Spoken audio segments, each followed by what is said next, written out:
Bonjour à tous et à toutes. Je vous souhaite une bonne fête de l'Action de grâce. L'Action de grâce, le temps de dire merci. J'en profite pour vous remercier pour votre présence semaine après semaine. C'est aussi le temps où on rend grâce à Dieu pour les récoltes nombreuses. C'est pourquoi je me trouve ici même dans le jardin communautaire sur le site du Montmartre, un site à découvrir que je vous fais découvrir pendant l'émission.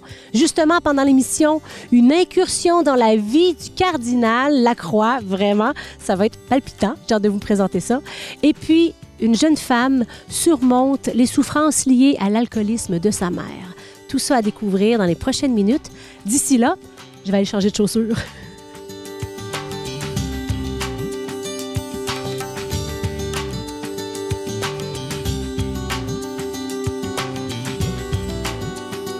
Vous aimeriez prendre un café avec le cardinal Lacroix?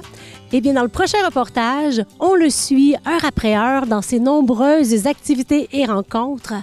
Merci au cardinal Lacroix de nous ouvrir la porte de sa maison, mais surtout, je dirais, la porte de son cœur. Bonjour, je dirais même bon matin. Il sera 3 heures du matin dans quelques minutes. Je suis tôt ce matin parce que j'ai une rencontre d'un des conseils duquel je suis membre à Rome, le Conseil pour l'économie du Saint-Siège. La réunion a lieu à 9 heures le matin à Rome, ici à 3 heures du matin. C'est assez exceptionnel, mais le fait de pouvoir vivre la rencontre de façon virtuelle m'épargne énormément de temps, de voyage, de dépenses. Je vous souhaite une bonne journée.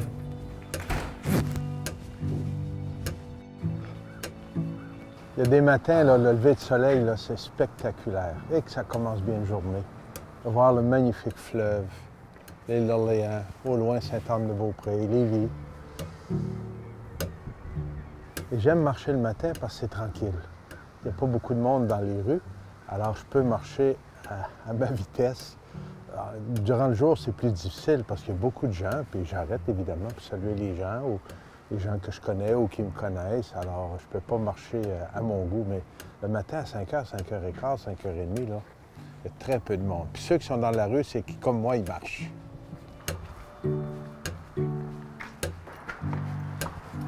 On prend-tu un petit café avant d'aller plus loin?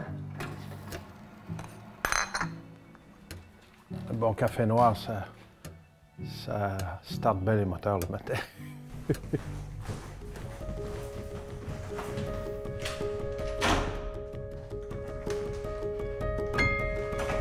Quand je viens prier seul à la chapelle, une chose que j'aime beaucoup faire, c'est de venir avec l'annuaire diocésain et prendre le temps. Là, je suis rendu ici. Prendre le temps de prier pour tous les prêtres, les diacres, un après l'autre.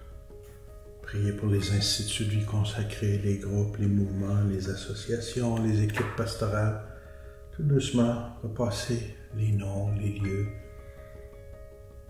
les diverses situations que je connais, les beaux projets, les choses plus difficiles.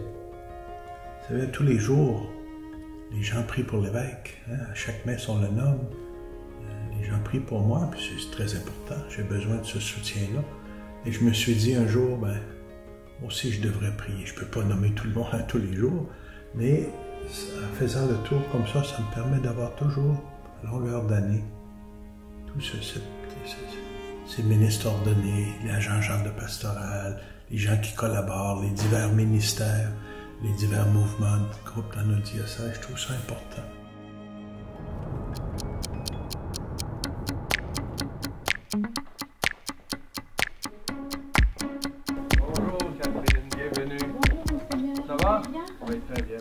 J'aime rencontrer les chefs de département. Ce matin, c'était l'administration, parfois c'est la pastorale, les communications, en fait, pour prendre le temps, garder le pouls, savoir comment avancent les dossiers. C'est des gens en qui j'ai bien confiance, mais c'est important que je puisse suivre et savoir comment avancent les choses, voir des projets à venir, des décisions peut-être, des discernements à faire. Alors, très intéressant, ça me garde au courant. Travailler avec le cardinal Lacroix, ce qui est intéressant, c'est l'ambiance de travail, C'est quelqu'un pour qui la personne est vraiment au centre. Bien, le cardinal, c'est quelqu'un de très observateur. Moi, je suis pas visuel, mais lui, il l'est. Là. Si j'ai changé ma coupe de cheveux, il va s'en rendre compte. Puis il est attentif aux petits détails aussi. Des fois, quand il revient de ses voyages, là, quand il est revenu de Hongrie, par exemple, il nous avait rapporté des chocolats. Là. Donc, beaucoup de petites attentions qui font plaisir.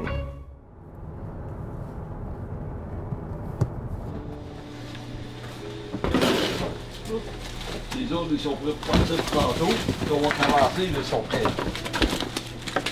Faites ça toutes les semaines, vous? Toutes les semaines. Un horaire chargé, on le charge avec ce qu'on aime et ce qui a besoin d'être fait. Moi, je suis très heureux d'être ici pour surtout venir soutenir les gens qui sont engagés à longueur d'année à donner à manger, à accueillir les gens qui en ont besoin.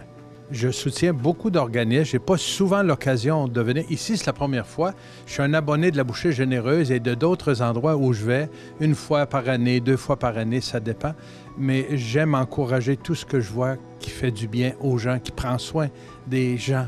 Je trouve ça tellement important. Puis même si je ne viens pas faire beaucoup de travail, c'est eux qui font le gros du travail. Je viens leur dire merci, les encourager et savoir que ce qu'ils font là a une grande valeur.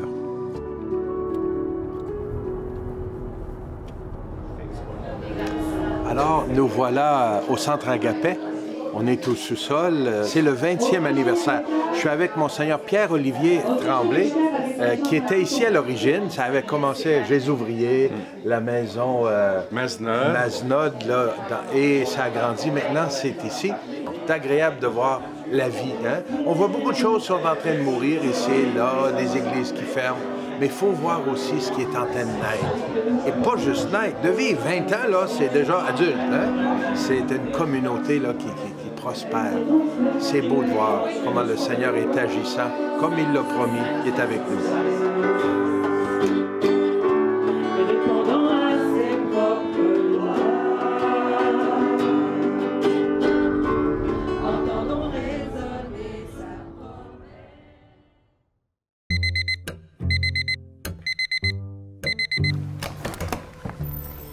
J'aime marcher ici dans le parc Montmorency parce que c'est ici qu'a été le premier évêché qui a duré pendant des années avant que ça devienne le premier Parlement du Canada. Maintenant, on voit les vestiges, mais c'est un lieu historique ici.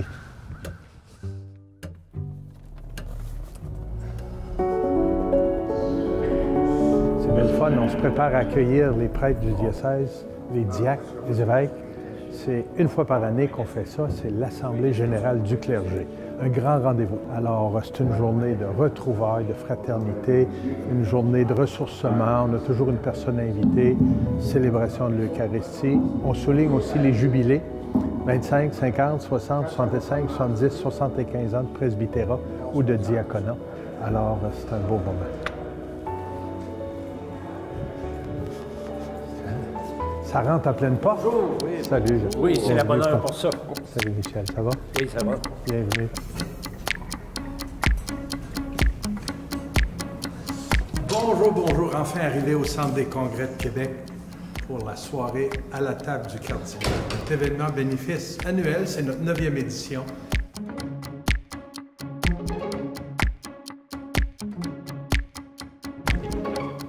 Ça y est, c'est terminé.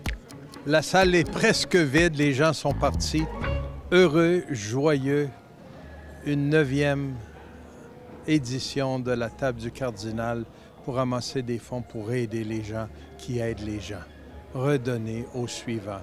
Et je dis merci Seigneur pour cette générosité, cette façon d'exprimer une partie de la mission de l'Église qui est essentielle.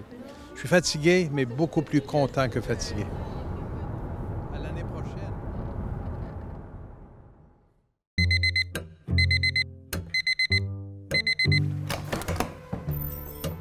Un autre beau dimanche qui commence. Aujourd'hui, c'est la Pentecôte et c'est une belle journée pour confirmer les néophytes, les catéchumènes qui ont été baptisés dans la nuit de Pâques dans leur paroisse. La coutume, c'est que ceux et celles qui sont disponibles, ils viennent et c'est l'archevêque qui les confirme le dimanche de la Pentecôte pour compléter leur initiation à la vie chrétienne.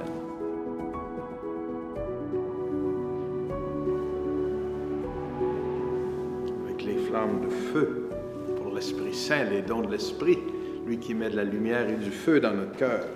Les personnes que je vais confirmer aujourd'hui, plusieurs viennent d'Afrique. Un de France, les autres, c'est les Québécois, mais c'est des noms pas faciles à prononcer. Les gens m'écrivent toujours une lettre pour demander la confirmation, mais ils me parlent un peu d'eux autres, leur cheminement, très agréable. Et quand je les confirme, j'aime leur dire un petit mot à partir de leur lettre. Hein. Par exemple, Mélanie Wenoumé, une fille d'Afrique, dans ce qu'elle a appris jeune, elle a appris à faire des tresses. Elle est une experte dans les tresses, comme plusieurs Africains. Alors, je vais lui parler de ça, pas seulement de ses tresses, mais comment que si notre vie est tressée, notre vie humaine avec la vie de Dieu, ça fait quelque chose de très, très beau. Quand l'Esprit Saint s'en mêle et qu'on est configuré au Christ, ça nous rend vraiment de véritables témoins lumineux au cœur du monde. On peut tenir le bâton avec moi et on va le tenir ensemble.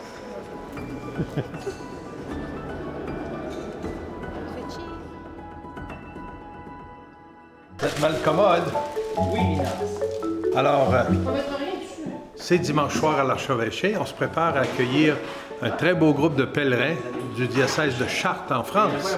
Et dimanche, on n'a pas de service de cuisine. Nos employés qui travaillent sur semaine sont en congé. Alors, j'ai invité des amis et on a décidé des bénévoles, on va faire ça ensemble, on va préparer le souper. Et jeune, j'ai travaillé 5 ans dans la restauration. J'ai commencé à laver la vaisselle, fini dans les cuisines, j'ai fini gérant de restaurant. Et j'ai toujours aimé faire à manger. Ça me détend faire à manger. J'ai rarement l'occasion de le faire. Mais aujourd'hui, pour cette belle réception, j'ai dit, tiens, je mets la main à la pâte avec des amis. Et puis, on a une quinzaine d'invités. Avec eux, on va être environ 20 personnes. Ça va être très agréable de passer la soirée avec nos amis de France. Alors, permettez-moi de vous expliquer un peu le menu ce soir. Nous avons voulu vous préparer un menu plutôt québécois. Les patates au four sont du comté de Portneuf. Et les carottes et les navets viennent de l'île d'Orléans. Île qui a déjà appartenu à François de Laval. Et la recette de grand-père de sirop d'érable, c'est celle de sa maman, Eliane. Voilà. Oui,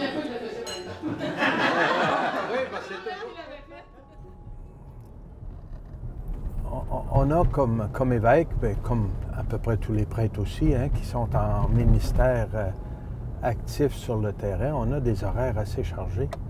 Moi, je trouve très important de respecter ma journée de congé.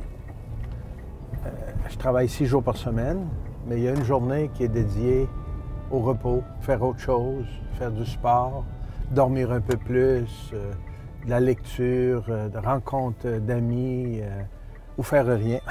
Des fois, faire rien, c'est très important. C'est pas parce qu'on a de grandes responsabilités, être responsable de la vie pastorale, l'animation, être le berger de cette portion du peuple de Dieu, d'1 million de fidèles, ça pourrait être écrasant, ça pourrait être très difficile. C'est pas moi le patron, c'est le Seigneur, c'est lui qui est le maître, c'est lui qui nous guide, qui nous soutient. On travaille avec lui, on travaille en équipe avec d'autres. Je ne suis pas seul à porter la responsabilité. Ça, c'est très, très important aussi. Mais j'ai ma part à faire pour être en meilleure santé possible, en meilleures conditions pour offrir ce service-là. Dieu merci, je suis doté d'un caractère... je pense que j'ai un bon caractère. J'aime pas produire des conflits, parfois ça arrive, mais pour que cet équilibre-là demeure ou soit à son meilleur, ça prend du temps de repos.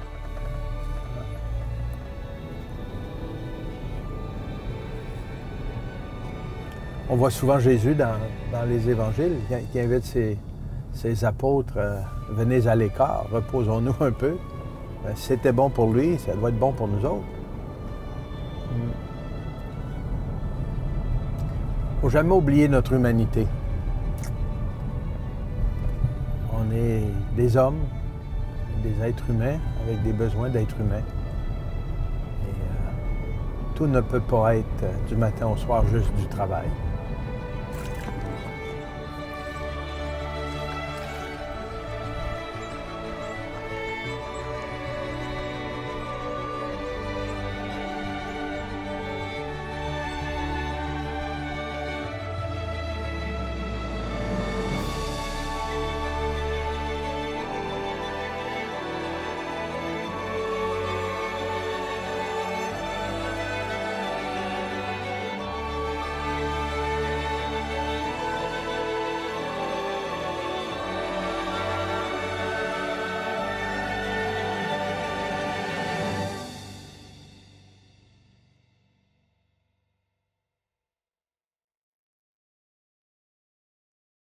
Vous voyez derrière moi la chapelle du sanctuaire du Montmartre, un sanctuaire dédié au Sacré-Cœur. Vous imaginez, le père Marie-Clément Staupe, dans le début des années 1900, imaginait faire ici un sanctuaire au Sacré-Cœur plus grand que celui du Montmartre à Paris. C'est dire l'amour intense et débordant qu'il avait pour le Sacré-Cœur. Et justement, parlant du Sacré-Cœur, eh bien, l'année dernière, nous avons vécu le 125e anniversaire de naissance de Dina Bélanger, une bienheureuse de chez nous qui a voué sa vie au Christ et qui avait un amour spécial pour le cœur eucharistique de Jésus. Dans le prochain reportage, nous vous présentons le concert de clôture de cette année jubilaire. Des artistes offrent leur musique, leur talent à l'honneur de cette sainte musicienne.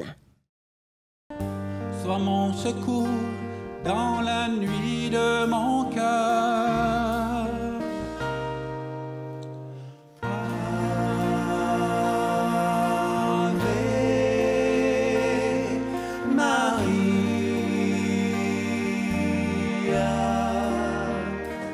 Je crois qu'il y a quelque chose de plus haut, de plus profond que ce qu'on peut voir.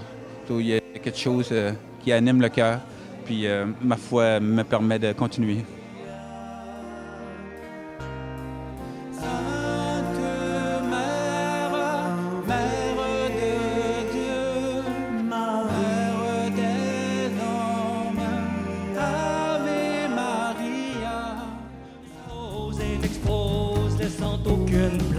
Mettre mon énergie à prouver mon génie augmentera-t-il ma puissance? Illuminé comme une bougie dans le noir, transfiguré, demeurer humble dans la gloire.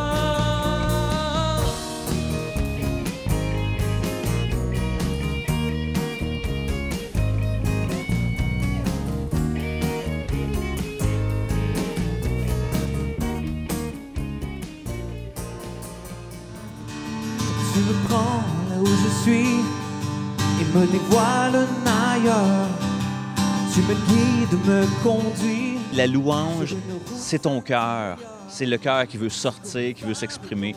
C'est pas mon initiative, moi, de dire je fais des chants chrétiens. C'est parce qu'il faut que ça sorte. C'est quelque chose qui est en nous, c'est quelque chose qui vient nous chercher, puis nous, on sait que c'est une personne qui vient nous chercher.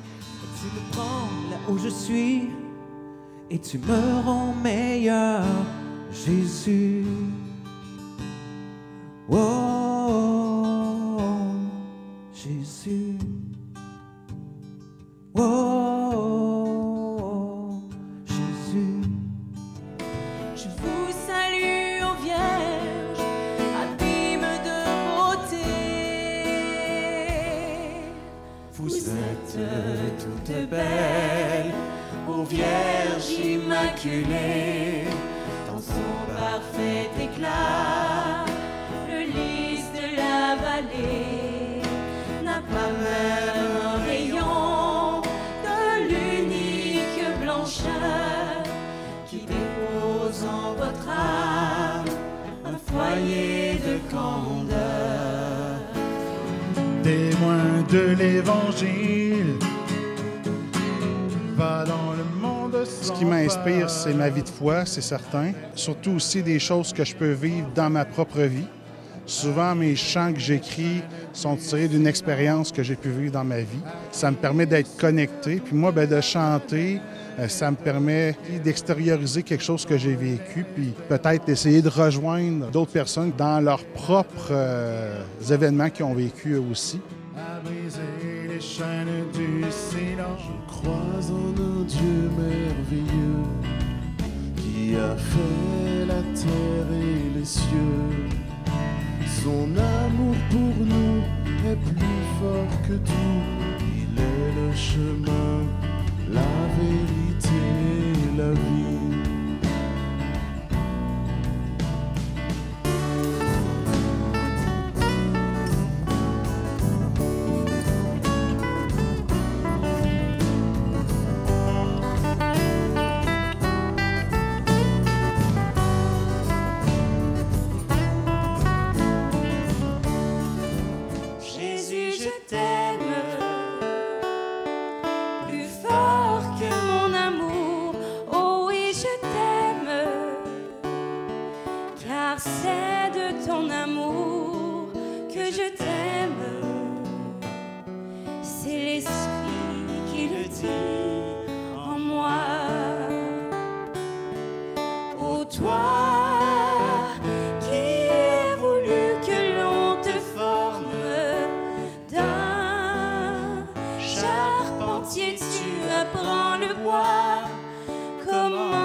Comment bénir le bois de ta croix, ma croix. Merci Jésus. L'alcoolisme est une source de souffrance pour la personne qui la vit, mais aussi pour les personnes de son entourage. Valérie Laflamme-Caron nous partage son expérience. J'étais certaine d'avoir une maladie mentale jusque-là. J'étais comme, est-ce que je suis dépressive? Est-ce que j'ai un trouble de personnalité? Je veux dire, j'arrivais pas à mettre le nom sur mon bobo. Et quand j'ai vu ça, le mot codépendance, j'ai fait, OK, c'est pas une maladie, c'est pas moi, je suis pas brisée.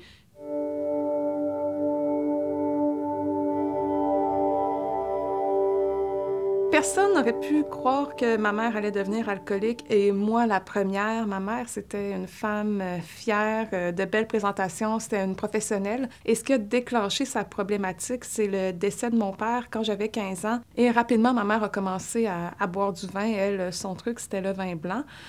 Donc moi, j'avais 15 ans, mon frère, ma sœur avaient 13 ans.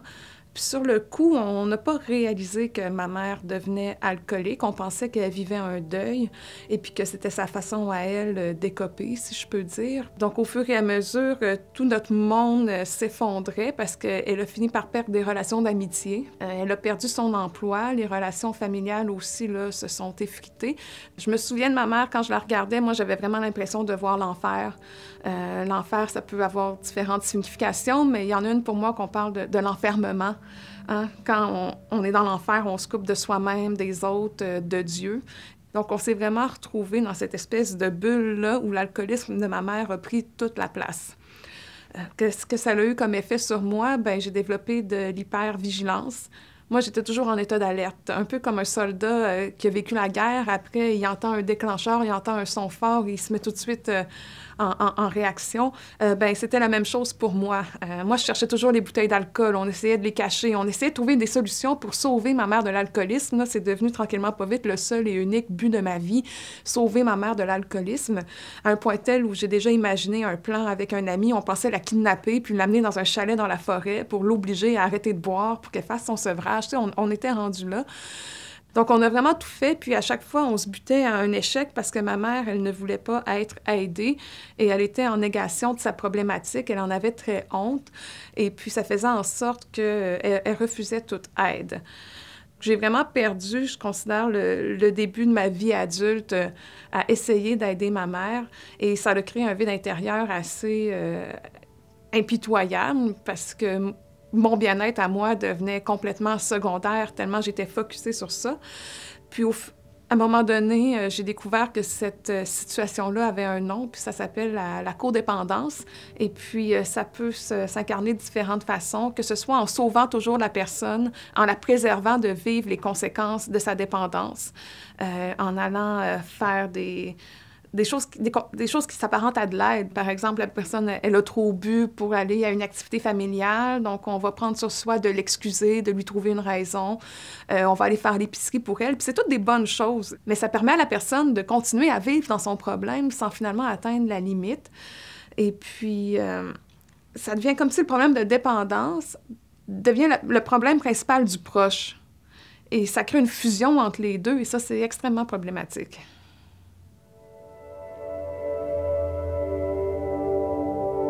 Je suis allée dans un centre de thérapie communautaire où on est spécialisé dans ça, et puis pendant un long processus, ma thérapeute, elle m'a ramenée à moi-même. « Mais toi, Valérie, qu'est-ce que tu veux? Tu as agi de telle façon dans telle situation? Comment tu te sentais? » Puis elle me ramenait toujours à moi, ce qui m'amenait à devoir prendre compte de mes sentiments, à leur accorder de l'importance, puis à faire des choix pour que je me sente mieux. Parce qu'en bout de ligne, moi, ma vie, c'est juste moi qui va la vivre. Ma mère a vécu sa situation. Mais après, moi, je dois faire mes propres choix pour moi. Donc, la thérapie, ça m'a vraiment aidé à retrouver ma voix intérieure. Au niveau de la spiritualité, c'était plus de garder cette... En fait, la foi, ça m'a aidé à garder cette relation d'amour avec ma mère, par-delà les difficultés, parce que je voyais un être humain en souffrance et qui aspirait quand même, au fond d'elle-même, à quelque chose de plus grand. Aujourd'hui, j'ai beaucoup de compassion pour ma mère, beaucoup d'empathie. Je me dis qu'elle a dû souffrir terriblement pour se laisser aller dans cet enfer-là. Au début, je priais là, pour que Dieu sauve ma mère. Hein? Tout devient focusé sur genre, faut sauver ma mère. Je dois admettre qu'aujourd'hui, je suis pas du genre à demander beaucoup à Dieu. Ce que je demande à Dieu, en fait, c'est de « aide-moi à mieux vivre cette épreuve-là. Aide-moi à m'adapter à cette situation. Aide-moi à voir ce qu'il y a de beau, de bon, de vrai dans cette situation-là. » Mais maintenant, je lui demande plus de changer la situation, je lui demande de me changer moi-même. Et j'ai eu une image de Dieu, finalement, quand elle était mourante la dernière nuit à l'hôpital. Il y avait une chaise vide dans le coin de la chambre. Puis je me suis imaginé que si Dieu était avec nous, puis je pense qu'il l'était, bien, il était assis sur la chaise puis il pleurait. Parce qu'il y a quelque chose du mystère, je reviens avec ça, le mystère de la liberté, de l'alcoolisme, tu sais.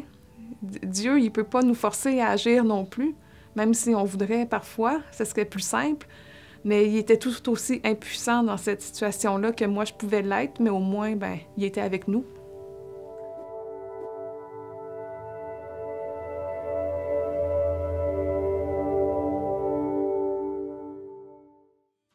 Je vous invite à venir découvrir le sanctuaire du Montmartre sur le chemin Saint-Louis à Québec. C'est un lieu de paix, d'intériorité, de ressourcement et je suis certaine que les pères assomptionnistes seront très heureux de vous accueillir. Et en ces jours où on célèbre la fête de l'Action de grâce, quelles sont vos raisons de rendre grâce à Dieu? Eh bien, la mienne, c'est de pouvoir partager avec vous cette espérance que donne le Christ, la lumière du monde. Et moi, je vous dis à la semaine prochaine!